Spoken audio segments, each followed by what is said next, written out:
Hi friends, this is Nivita. In the video 11th standard physics page number 185 unit 4 work energy power and the lesson la irukra example 4.14 ரொம்ப இன்ட்ரெஸ்டான ஒரு real life problem தான் பார்க்க போகிறோம் சரியா. So ஒரு பாடி இருக்குது, அதோட மாஸ் வந்து 100 kg ஓகேவா. So is lifted to a height of, அதை வந்து 10 மீட்டர் ஹைட்டுக்கு வந்து தூக்கணும் ஃப்ரம் த கிரவுண்ட்லேருந்து.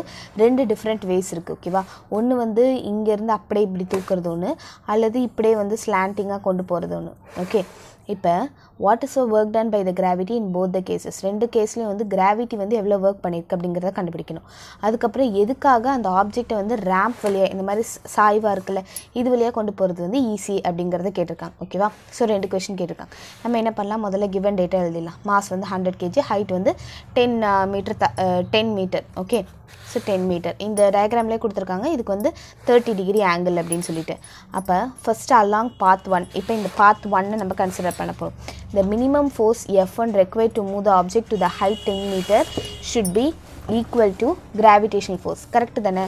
அதாவது எனக்கு இப்போ இதில் வந்து எனக்கு எவ்வளோ மினிமம் ஃபோர்ஸ் வந்து நான் இதை லிஃப்ட் பண்ணுறதுக்கு எடுத்துப்பேன் அப்படின்னா, இப்போ கீழே ஆக்ட் ஆகிற ஃபோர்ஸ் வந்து mg okay, because gravitation force. அப்போ மேலேயும் அந்த ஃபோர்ஸ் கொடுக்கணும் தானே. அப்போ மினிமம் ஃபோர்ஸ் என்னவாக இருக்கும் அப்படின்னா mg அப்படிங்கிற அந்த ஒரு ஃபோர்ஸாக இருக்கும் கிராவிடேஷன் காரணமாக. அப்போ மாஸ் வந்து 100, கிராவிட்டி வந்து 9.8 வரும். ஸோ அதை நீங்கள் ரவுண்ட் ஆஃப் பண்ணிங்கன்னா உங்களுக்கு 10 வந்திருக்கும். ஸோ மல்டிப்ளை பண்ணிங்கன்னா உங்களுக்கு 1000 நியூட்டன் அப்படின்னு வந்திருக்கு. இப்போது நீங்கள் என்ன கண்டுபிடிக்கணும், ஆக்சுவலி ஒர்க் டன் தான் கண்டுபிடிக்கணும் ரெண்டு கேஸ்லையும் இருக்கிறது. அப்போ ஒர்க் டனுக்கு ஃபார்முலா என்னது, F இன்ட்டு நம்ம முன்னாடி படிச்சிருக்கோம்ல, work done is equal to F into dr. dr displacement. இந்த இடத்துல டிஸ்பிளேஸ்மெண்ட் அப்படிங்கிறது என்னது, இந்த ஹைட்டு. ஸோ அப்போ நம்ம என்ன செய்யணும் அப்படின்னா, இந்த டிஸ்டன்ஸ் இதில் வந்து எவ்வளோ டிஸ்டன்ஸ் ட்ராவல் பண்ணணும், இந்த 10 மீட்டர் தானே. அப்போ ஹைட் வந்து 10 மீட்டர். அப்போ ஒர்க் டன் அப்படிங்கிறது F into h, that is 1000 into 10 வந்து 10,000 ஜூல்ஸ். ஒர்க் டன் நம்ம எப்போவுமே எப்படி சொல்லுவோம், ஜூலில் சொல்லுவோம். ஓகே, இப்போ இதோட ஒர்க் டன் கண்டுபிடிச்சாச்சு. இப்போ வந்து செகண்ட் பாத்துலேருந்து ஒர்க் டன் கண்டுபிடிக்கலாம் ஓகேவா. இப்போ இதில் வந்து எனக்கு மினிமமாக எவ்வளோ ஃபோர்ஸ் தேவை அப்படின்னா F2 அப்படிங்கிற ஃபோர்ஸ் தேவை. அது வந்து is not equal to mg, because இப்படி தூக்கும் போது அது வந்து mgயாக இருக்கும். இதில் வந்து mg அப்படிங்கிற ஃபோர்ஸ் இருக்காது ஓகேவா. இதில் என்ன ஃபோர்ஸ் இருக்கும் அப்படின்னா ஆங்கிள் வந்து 30 டிகிரி அப்படின்னு கொடுத்துட்டாங்க. இதில் வந்து என்ன ஃபோர்ஸ் இருக்கும் அப்படின்னா mg sin θ அப்படிங்கிற ஃபோர்ஸ். இப்போ வந்து இந்த லெசன்லேயே நம்ம ஏற்கனவே ஒரு சம் பார்த்துக்கோம். என்னென்னா எக்ஸாம்பிள் 4.3, இதில் வந்து இந்த மாதிரி ஒரு ஸ்லாண்டிங்கான சர்ஃபேஸ் இருக்கும்போது இப்போ இந்த சைடில் ஆக்ட் ஆகிற ஃபோர்ஸ் என்னது mg sin θ அப்படின்றது கரெக்டாக. ஸோ அப்போ இதை பொறுத்தவரை ஒரு ஸ்லாண்டிங்கான சர்ஃபேஸை பொறுத்தவரை எனக்கு mg sin θ அப்படிங்கிற ஃபோர்ஸ் வந்து ரொம்ப சின்னது தேன் mg அப்படிங்கிற ஃபோர்ஸை விட ஓகேவா. இதிலிருந்து இழுக்கிற இதை விட இந்த mg sin θ அப்படிங்கிற ஃபோர்ஸ் வந்து ரொம்ப சின்னது ஓகே, பிகாஸ் அதோட காம்போனென்ட் தான் அது, mgயோட காம்போனென்ட் தான் mg sin θ அப்படின்னு வரும். இப்போ அது ஆங்கிள் வந்து 30 டிகிரின்னு கொடுத்துட்டாங்க. அப்போ இந்த ஃபோர்ஸ் கண்டுபிடிக்கும் போது எனக்கு என்ன ஆகும், எம்ங்கிறது மாஸ் வந்து 100, கிராவிட்டி வந்து 9.8, ஸோ 10 வரும். sin 30 டிகிரி போட்டிங்கன்னா sin 30 டிகிரியோட வேல்யூ 1/2 ஓகே. ஸோ அப்போ அந்த 1/2 தான் வந்து 0.5 எழுதியிருக்காங்க. அப்போ 100 × 10 × 0.5 வந்து 100 நியூட்டன் அப்படின்னு வரும் ஓகே. சரி, இப்போ இதில் வந்து 500 நியூட்டன் அப்படின்னு வரும். இதில் நான் என்ன கண்டுபிடிக்கணும், ஒர்க் டன் கண்டுபிடிக்கணும். நான் முதல்ல வந்து இங்கே கண்டுபிடிச்ச மாதிரி இதுக்கு மேலே ஃபோர்ஸ் கண்டுபிடிச்சி அதுக்கப்புறம் தானே ஒர்க் டன் கண்டுபிடிச்சோம். அதே மாதிரி இப்போ நான் வந்து ஃபோர்ஸ் கண்டுபிடிச்சாச்சு. இப்போ ஒர்க் டன் கண்டுபிடிக்கிறதுக்கு F2 × L அப்படிங்கிறது, பிகாஸ் அந்த லென்த் எவ்வளோ ட்ராவல் பண்ணியிருக்கு, அந்த F × dr அப்படின்னு பார்த்தோம்ல. அப்போ அந்த லென்த் எவ்வளோ ட்ராவல் ஆயிருக்குங்கிறது தெரியணும்ல. இப்போ இந்த லென்த் எவ்வளோ ட்ராவல் ஆயிருக்குன்னு எப்படி கண்டுபிடிக்கிறது, sin 30 டிகிரி போட்டு பார்த்தா sin 30 degree is equal to opposite side by hypotenuse side. கரெக்டாக, இது ஆப்போசிட் சைடு வந்து இது, ஹைப்போட்டெனியூஸ் சைடு வந்து இது. அப்போ 10 டிவைடட் பை ஹைப்போட்டெனியூஸ் வந்து இதுவா.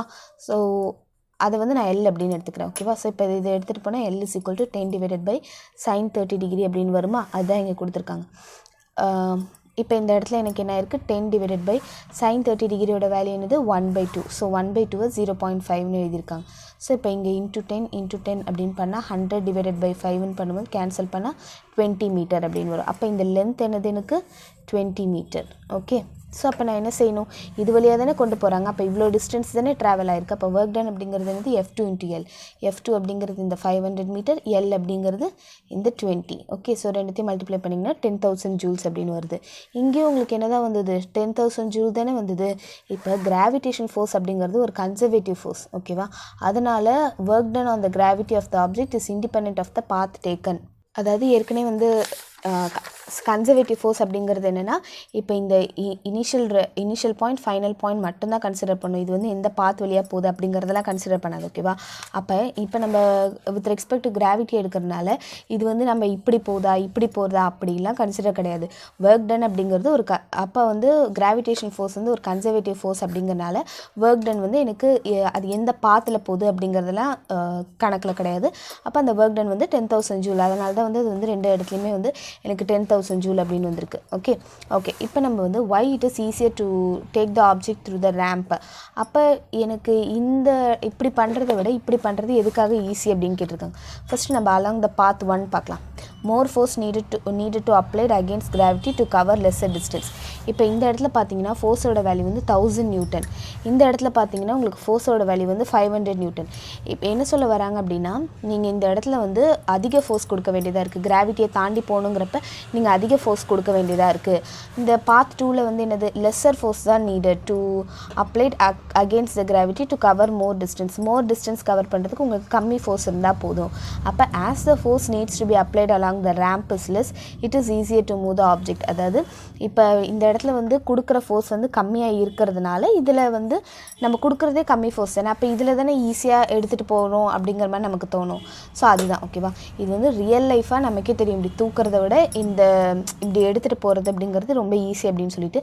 ஸோ அதை நம்ம எப்படி வந்து ஃபிசிக்ஸ் மூலயமா இந்த ஒர்க் எனர்ஜி பவர் இந்த கான்செப்டை யூஸ் பண்ணி நம்ம எப்படி செய்கிறோம் அப்படிங்கிறது தான் இந்த ப்ராப்ளம். தேங்க்யூ ஃபார் வாட்சிங் இந்த வீடியோ. உங்களுக்கு பிடிச்சிருந்தா லைக் பண்ணுங்கள், ஷேர் பண்ணுங்கள், subscribe to my channel. Thank you.